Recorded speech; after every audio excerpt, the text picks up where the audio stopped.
Hello, Bashar. And a you good day. Thank you. One of my favorite movies is The Matrix. Yes. And it alludes to what we've been talking about tonight, you've been talking about tonight, about the illusion of physical reality. Yes. It also alludes to the fact that there is a malevolent force that's projecting the field. Nope. If you remember the movie. Yes, but that's not true. I'm wondering to what extent the dark parts of human history have been influenced by malevolent forces, the Illuminati, et cetera, It has et cetera, never, et cetera. ever been influenced by it. It has, however, chosen to be influenced by it. Big difference. You see, the real influence, if you want to use that word, is simply the idea that you can be influenced by it. Getting you to believe that you can be influenced by it allows you to experience it as if you are influenced by it. But that's all they can actually do. You have to buy into it. As soon as you buy out of it, there is no sensation and no experience of influence. Because there will always be darkness and there will always be light. There will always be negative and there will always be positive. Although creation is slightly bent toward the positive because there is a neutral central point. Since creation is not actually a duality, it is a trinity, there's always a balance point in the center. And a balance point in the center still gives you the freedom to choose what you prefer, and therefore its effect is of being slightly bent, slightly oriented in the positive direction. So the current of creation actually moves in the positive direction. You could euphemistically say that therefore existence is 51% positive and 49% negative. Therefore, the idea of being influenced by malevolent forces is simply what the malevolent forces want you to believe is happening. And therefore you feel the influence. If you suddenly don't buy into the program, you can't be influenced because you can only influence yourself. Thank you. You're welcome. That's very good. Listen to the word in your own language. Influenced. Not outfluenced. Influenced. You're doing it yourself, inwardly. Yes? Yes. All right. Does this help? It does help. It's inner flow, inner fluid. It's you. Right. So make your choices. Second question. Yes. Goes back to those negative beliefs. In my case, I've never been able to unroof this one. It's All right. What is it? perplexed me for a long time. All right. I seem to have Let's have some fun with it. Yeah, well, you'll have a lot of fun with this one. I invite you to have fun with it too. Okay. All right. And that is, I've always had more of a separation than I would like between love and sex. I've never been able to put those two together in a way that makes sense to me. In what way? In that I can be sexual Yes. without a love connection, and I can be loving without a sexual connection. Yes. Well, what's so mysterious about that? I would prefer to put the two together. Then put them together. What's stopping you? That's the question. It doesn't have to be that way in every case, in every relationship. There will be some expression of love with sex. There will be some expression of sexual energy with love. But they can be expressed to varying degrees in a variety of ways, depending upon what the purpose of the relationship happens to be. You have to allow the relationship to be what it is and not place expectations on what you think it should be.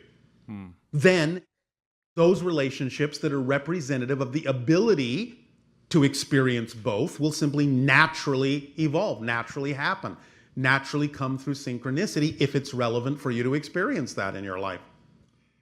I guess the reason why this Yes. seems like a very relevant question to me, at least, Yes. is that in our culture we have this romanticism thing Yes. that goes on where you're supposed to, quote, put the Yes. two together. Yes. And I'm wondering... But you've just said it yourself. It's a cultural thing that you've been taught that you're supposed to do. Right. That should tell you right there that That's a in big red sense, flag. It's artificial. Yeah. It's not necessarily designed in a way that allows you to experience what the relationships are really for. It allows you to impose all sorts of expectations and assumptions on it that may have nothing to do with what the relationship is in your life for. But letting it be natural, those that then need to have it represented that way will be represented that way. It will come naturally. It'll be a natural expression. You won't have to force it. Thank you. That's very helpful. Well, in a concomitant question, if you're willing, as a sixth-dimensional being, I am not a sixth-dimensional being. Really? We, as a civilization, are going from high fourth density to fifth density, which is a non-physical state. Right. So we exhibit the qualities of both. Okay. Well, in your... Serious, non-physical, serious consciousness is a sixth-dimensional state. Okay. Well, in your culture, yes, how do you handle relationships? I just told you. We operate on pure synchronism, and we allow the relationships that form synchronistically to be what they are. We do not impose any assumption or expectation on what they're supposed to be.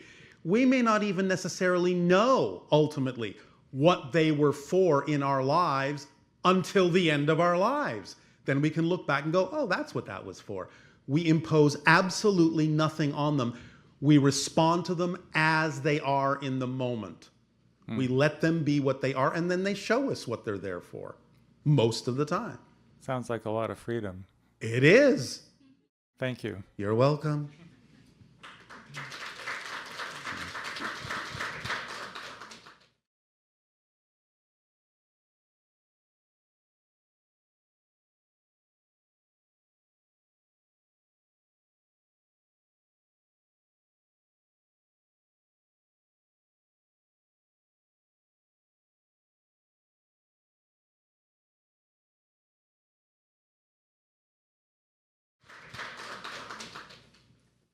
Hello, Bashar. And a you good day. I wanted to talk to you a little bit more about the flat Earth. Yes. Everything that you said resonated strongly. All right. And then I also felt that perhaps it was a little bit of the negative influence, filtering it through a negative belief system that people are thinking that the Earth is flat, like a big conspiracy, a disempowering belief. Yes, of course. Much of it has to do with that idea. Okay. Thank you for that. You're welcome. In one of your transmissions, you talked about Beethoven's Seventh Yes. Symphony being the perfect harmonics for healing. Yes. And I've experienced that based on your suggestion, and it was beautiful. Yes, it is. Thank you. Thank you. Beethoven's Ninth, Yes. specifically the Ode to Joy. Yes. That is a very powerful, ecstatic song. Is that song or melody, from your perspective, also indicative of a perfect state?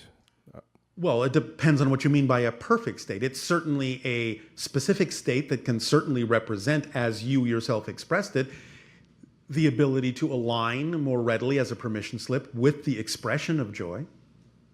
Beautiful. So it depends on how you want to use it. Again, remember, everything is a permission slip. You will adjust it according to your imagination in ways that work better for you. Other people may adjust it differently in ways that work better for them. But nevertheless, there might be a general archetypal symbolic consensus reality version of what that vibration represents. And that's what we were talking about when we talked about the seventh. Yes, thank you. Yes? Anything else? Yes.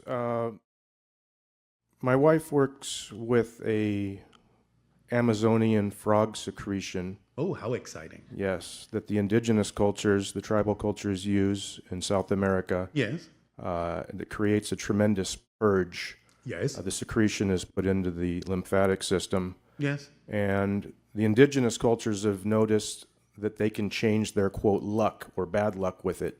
All right. And I always thought that seemed a little far-fetched, but I've experienced really. that. And I was just wondering if you could elaborate. It's just putting yourself in a state of a clear definition that simply doesn't contain any other definition of any other experience other than what's relevant for that particular definitional frequency.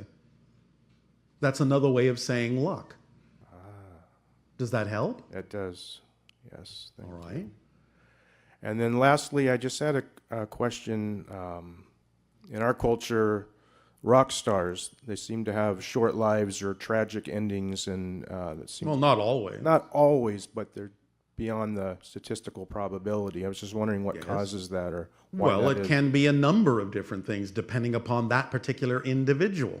You would have to take it on a case-by-case basis, but obviously in some generalized contexts, you're dealing with people that have bought into certain belief systems about the idea that they have to do things in a way that does burn them out.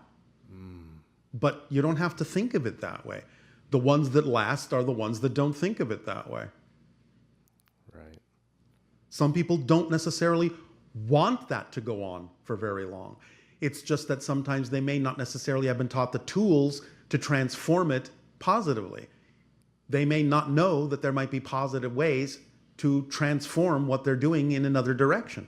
They may only have been taught that there are negative ways to exit that particular path. It can be a number of different things. That's why you would have to, again, examine it on a case-by-case basis to know what the specifics are for any particular individual that might be setting themselves up to experience that. Right. Yes. Does that help? That does. All right. And then just real quick, Yes. on one of your transmissions, it was very powerful for me to hear. There was a woman who was trying to quit smoking, Yes. and she alluded to the fact that part of her wanted to and part of her didn't, and you were very strong and said that was the problem, that we think of ourselves as parts, conflicting parts. Yes. And that was a big revelation for me, because I was sort of thinking I had to integrate these parts or make peace with them, but In a sense, you can use that terminology, you can use that approach, but fundamentally, all we're saying is that integration is the realization that you are actually a whole system. yes, Does that help? very much so. Thank you so much. You are welcome.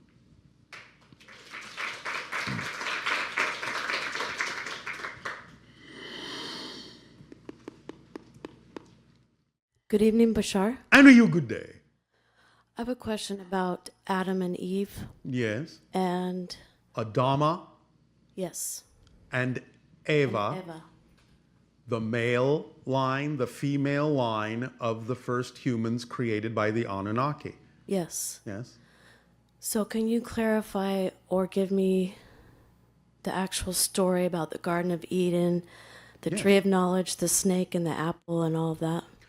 Yes. Again, the extraterrestrial race known as the Anu or Anunnaki decided to infuse their genetic material into the natural hominid that evolved on your planet that you refer to now as, generally speaking, Homo erectus, Homo habilis, about 300 to 500,000 of your years ago. And in creating from that genetic manipulation, that genetic fusion, what you now recognize yourselves to be as Homo sapien. With me so far? Yes. All right. The idea of the snake represents the knowledge, the wisdom of the Anunnaki, especially with regard to the idea of genetics. The spiral, yes? The snake. That's why the double snakes are still on your medical caduceus. It represents the idea of DNA. But the idea is that the Anunnaki didn't want the humans to have that knowledge. They wanted them to remain somewhat subservient.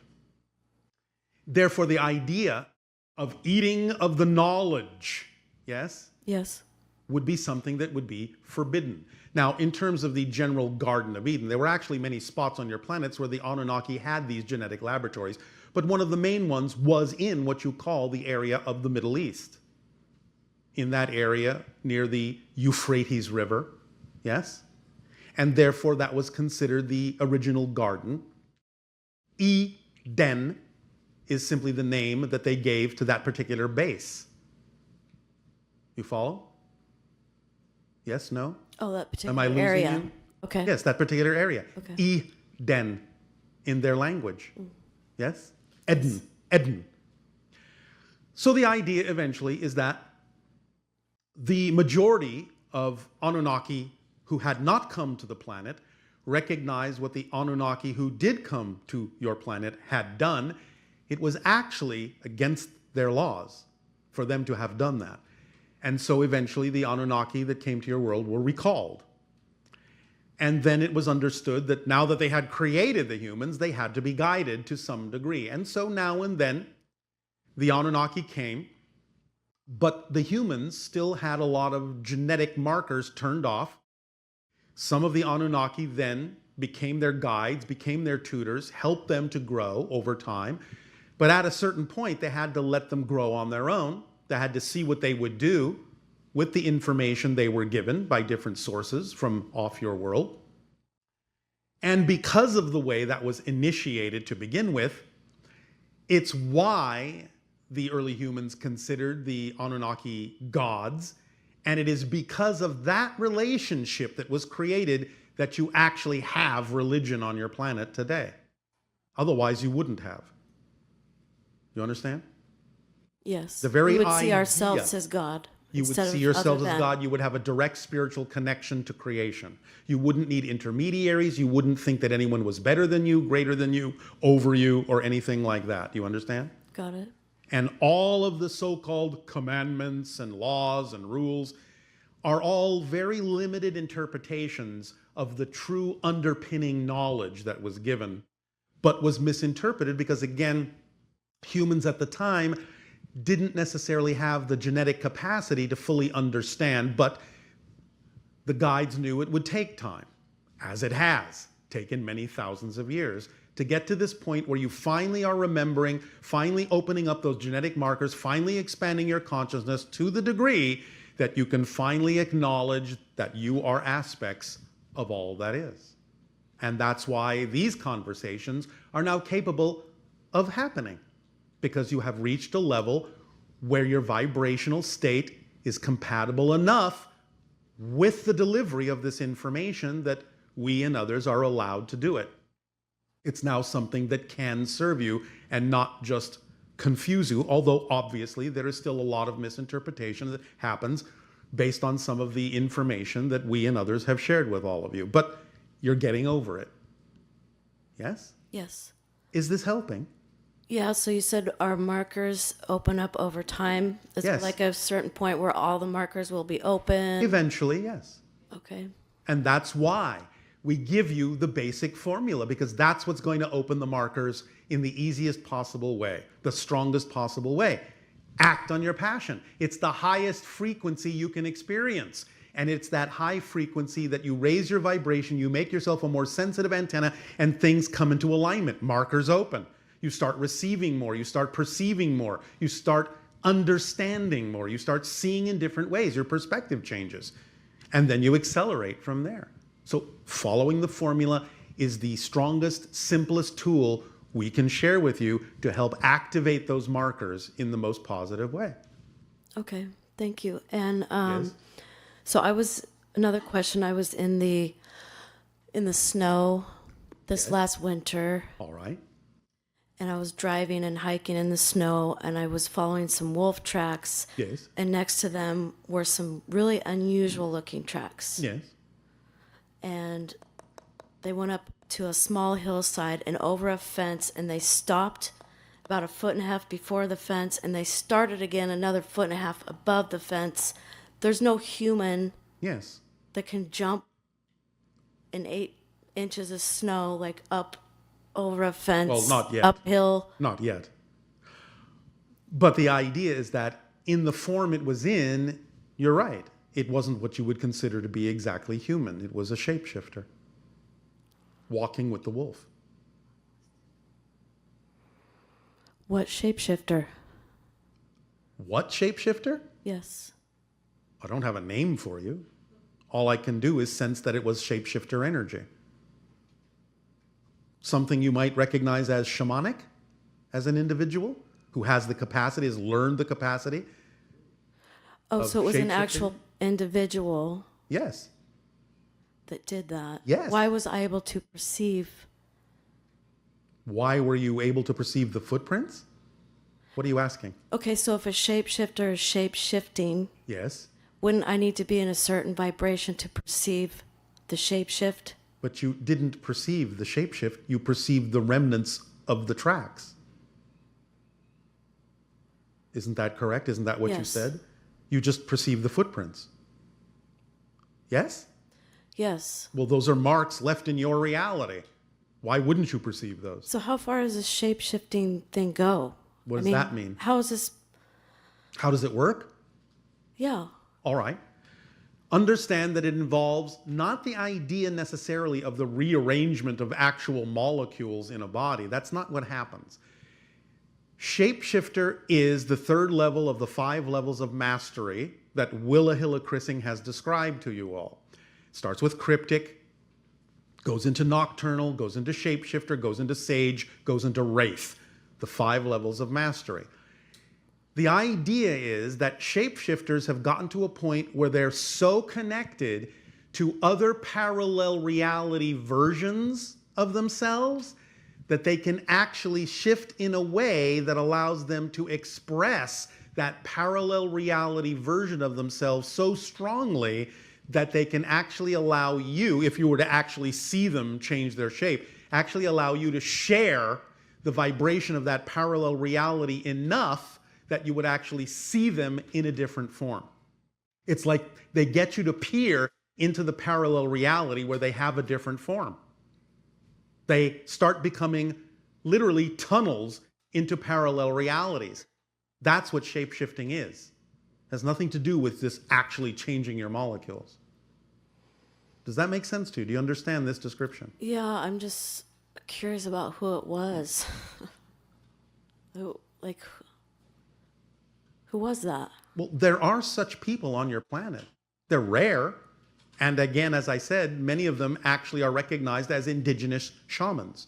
Many of the indigenous people that you call shamans, medicine people, so on and so forth, understand these things and have understood them for thousands of years. Right. Many of them haven't forgotten how to do this. Therefore, some of them have the ability to exhibit this. But I can't give you a name, per se, because they shapeshifted. Therefore, they're not necessarily representing themselves as who they might be in what you consider to be your reality. It could be a future version. Well, euphemistically, yes, although again, remember, everything exists at once. That's why they can shapeshift, because those other parallel versions exist at the same time. Okay, it just clicked. Does that help? Yeah. So, if you would like, if it helps, that was the shapeshifter Murray. But that's just a label. Yes? Yeah. All right. Now, someday, if you actually encounter one face to face, they may give you a name. But what name is it?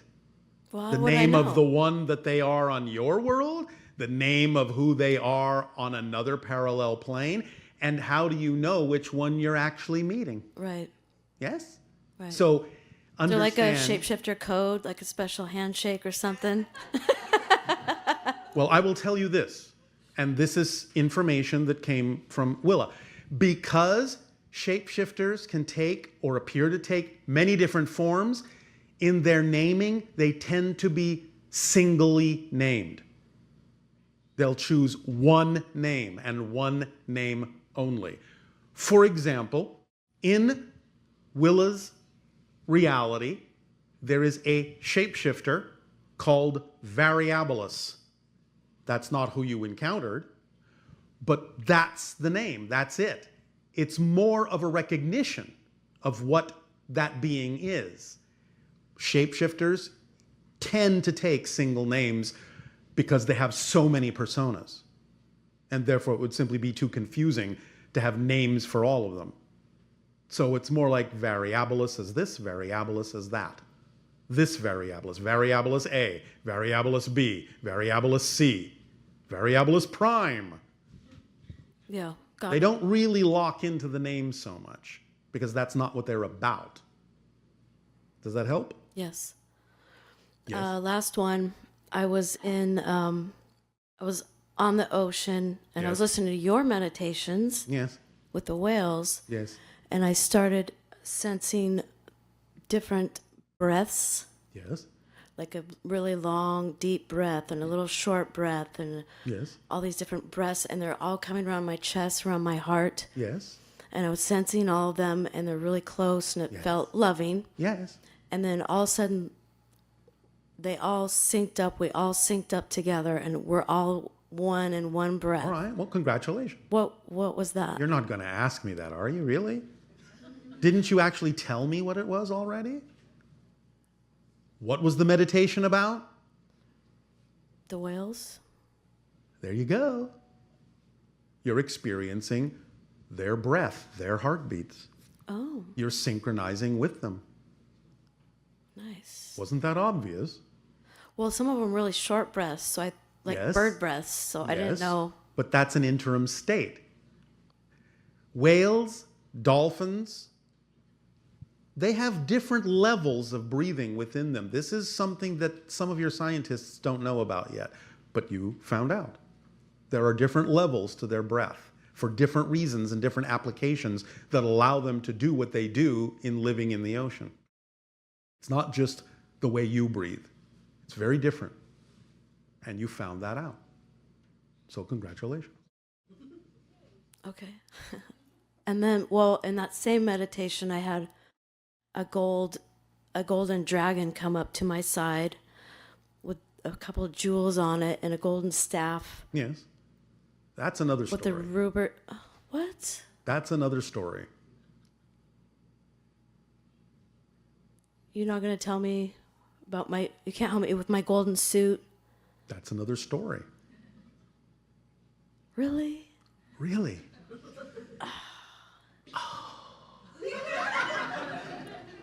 Now she's breathing dragon fire.